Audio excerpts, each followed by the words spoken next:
আগামী ফেব্রুয়ারিতে নির্বাচন হবে কিনা তা নিয়ে অনেকের সন্দেহ আছে, আমারও আছে।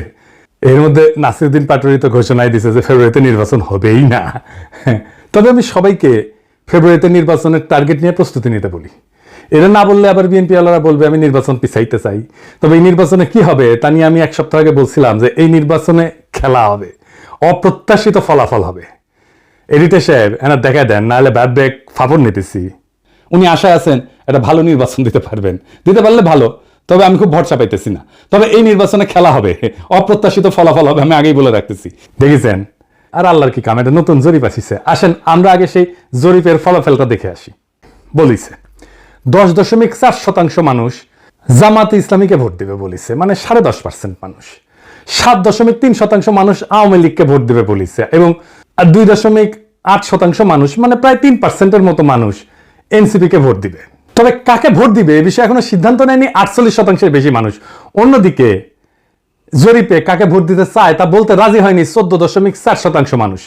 এটা BRAC institute of governance and development BIGDর একটা জরিপ। 8 মাস আগে গত অক্টোবর মাসে একই প্রশ্ন করা হয়েছিল এবং এরাই এই স্টাডিটা করছিল। সেখানে 16.30% মানুষ বিএনপিকে ভোট দিতে চাইছিল। এইটা স্যার গতবার আর এইবারটা একটু পাশাপাশি দেখেন, তাহলে বুঝবে যে কেমন কমিছে। 11.30% মানুষ জামাতকে ভোট দিতে চাইছিল এবং 2% মানুষ এনসিপিকে ভোট দিতে চাইছিল। তার মানে জরিপ অনুযায়ী 8 মাস পরে বিএনপি এবং জামাতের ভোট কমছে, এনসিপির সামান্য কিছু বাড়িছে। তবে 62% মানুষ এই রাজনৈতিক দলগুলোকে ভোট দেবে না, তাই না? কারণ তারা হয় বলতে রাজি হয়নি, অথবা তারা এখনো সিদ্ধান্ত নেয়নি। এরা এই 1 বছরে তাদের উপর থেকে আগের সমর্থন সরাই ফেলছে, আরো ফেলবে। বিএনপির জনসমর্থন, দলের জনসমর্থন 26.32% কমিছে। হে প্রভু হরিরাম কৃষ্ণ জগন্নাথ প্রেমানন্দী, ইয়া ক্যা হুয়া? এডিটর সাহেব হে অরিজিনালটা শুনে দেন একটু। हे प्रभु हे हरि राम कृष्ण जगन्नाथ प्रेमानंदी, ये क्या हुआ? गलाव में पानी आ गया, गामछा भी खुल गया मेरा, लगती ये देखिए। হ্যাঁ, সাপ্রি ইনস্টিটিউট অফ ক্রিটিক্যাল থিঙ্কিং এর হোয়াটসঅ্যাপ শাখার গলা পর্যন্ত পানি আগা। বিএনপিকে জিততে পারবে, তারা মনে করতেছে পারবে, কারণ আওয়ামী লীগের এই 7.3% ভোট তারা নিবে। কিভাবে তারা এটা নিবে, কৌশল কি?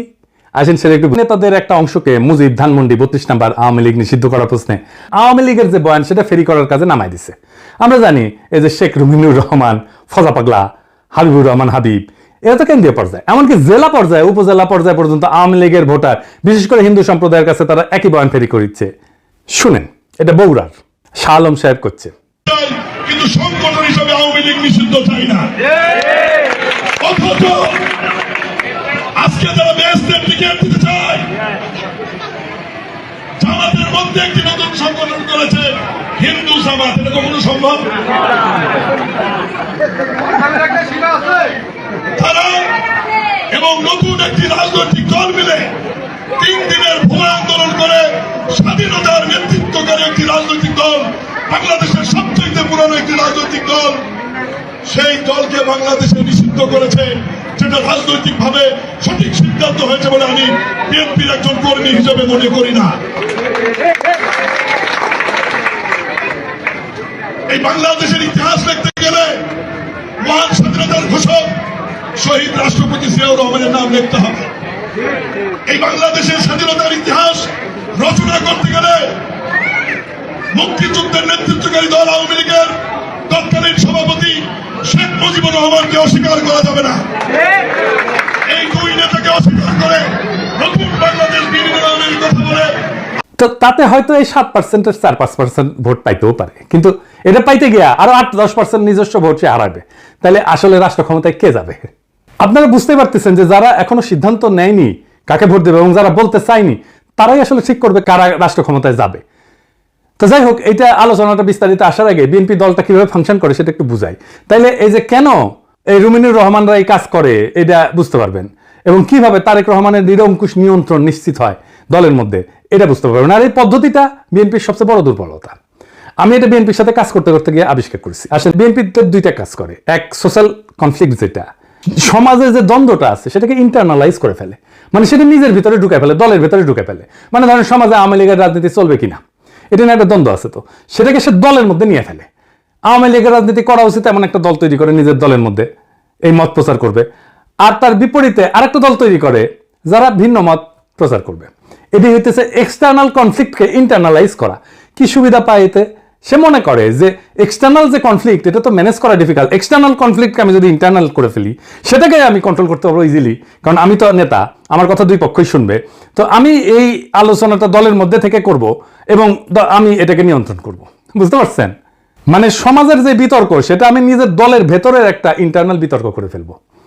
দলের ভেতরে যদি আমি ইন্টারনাল, সমাজ তো আমার কথা শুনে না, তো দলের ভেতরে যদি আমি ইন্টারনাল কনফ্লিক্টটা নিয়ে আসি তাহলে দলের লোক সবগুলো আমার কথা শুনতে বাধ্য হবে। আরেকটা বিষয় হইতেছে যে এরা একজনকে আরেকজনের পিছনে লাগিয়ে দেয়।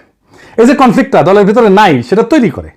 আমাকে এই যে ওয়াহিদুজ্জামান অ্যাপোলো একদিন বলে ফোন মেরা যে বিএনপির অনেক লোক বলে যে আপনি রয়ের এজেন্ট। হ্যাঁ, তার মানে কি বুঝেছেন তো? তার মানে এটাই যে শুনে হয় আমি বিব্রত হব বা সংকুচিত হব বা ভয় পাবো এবং আমি একটা আশ্রয় খুঁজবো, আমাকে এমন একটা মহাশক্তির কাছে পাঠাবে যে আমাকে আশ্রয় দেবে অথবা সেই আশ্রয় দেবে। তার মানে বুঝেছেন তো? বা সেই বলবে আরে ব্যাপার না, আমি দেখতেছি, আমার উপরে ছেড়ে দেন। হ্যাঁ, তো সে তার দলের লোকদের উপর আনুগত্যটা কেনে, তারা এটা চাপে ফেলে ভয় দেখায়, আনুগত্য আদায় করে। এটা বিএনপির কৌশল। যাই হোক, এই যে এক্সটার্নাল কনফ্লিক্টটাকে ইন্টারনালাইজ করে ফেলা, এটা তার নির্বাচনে আওয়ামী লীগের ভোট টানার একটা কৌশল। তো যাই হোক, এখন এই যে নির্বাচনে আমি সরকার গঠন করতে পারছে কিনা এটা বিরাট সন্দেহের মধ্যে পড়ে গেল। ধরেন এনসিপি আর জামাত ঐক্য হইল, ওইদিকে বিএনপি নিজের ভোটের সাথে আওয়ামী লীগের ভোট আর জাপার ভোট মিলে একটা হাড্ডাহাড্ডি লড়াই হইল। তাও কি বিএনপি বা এনসিপি জামাত ক্ষমতা আসতে পারতেছে? না, পারতেছে না। কারণ 62.5% মানুষ জামাত বিএনপি এনসিপি কারোই, এই 62.5%-এর ভয়েস হয়ে উঠতে পারবে যারা, তারাই আগামী সরকার তৈরি করবে। তাইলে কিভাবে এটা গড়ে উঠবে? বাংলাদেশ একটা রাজনৈতিক ফ্রন্ট গড়ে উঠবে। প্রকৃতি শূন্যতা পছন্দ করে না। এই 62% মানুষের একটা ফ্রন্ট গড়ে উঠবে। এই মানুষকে ভয়েস দিতে হবে। এই ফ্রন্ট দেশের নির্বাচনে জিতে আসবে। কয়েকটা ব্রড ইস্যুতে যদি একটা ঐক্য হয়, 1 নাম্বার বাংলাদেশে ভারতীয় আধিপত্যবাদের অবসান হবে। 2 নাম্বার স্বাধীনতা, সার্বভৌমত্ব, জাতীয় মর্যাদা এবং আঞ্চলিক অখণ্ডতা অক্ষুণ্ণ রাখতে হবে। 3 নাম্বার আওয়ামী ফ্যাসিবাদের চিরস্থায়ী অবসান ঘটাইতে হবে। 4 নাম্বার একটা ইনসাফ ও সাম্যের বাংলাদেশ বানাইতে হবে। তো এই ইস্যু নিয়ে যদি ফ্রন্ট হয় তাহলে এই 62.5% সেই ফ্রন্টের সাপোর্টার হয়ে যাবে। আমি কইতে পারেন এমন কোন ফিগার আছে যে এই ফ্রন্টের নেতৃত্ব দিতে পারবে? আছে, অনেকেই আছে। আমি আজ একজনের নাম বলবো, মাহমুদুর রহমান। উনি এই ফ্রন্টের নেতৃত্ব যদি দেন সবাই ওনার পাশে এসে দাঁড়াবে।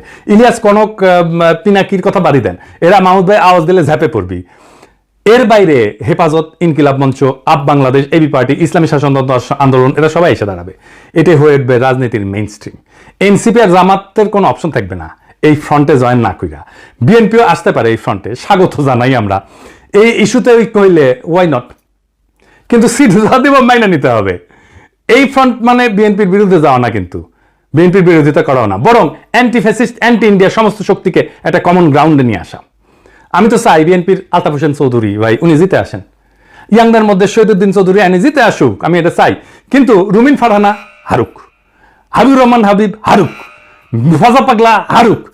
আমি যদি ইলেকশনের আগে দেশে যেতে পারি, আমি আলতাফ ভাইয়ের এলাকায় গিয়ে ক্যাম্পেইন করে দিয়ে আসবো, যেন উনি যেতে ধানের শীষের ক্যাম্পেইন করে দিয়ে আসবো।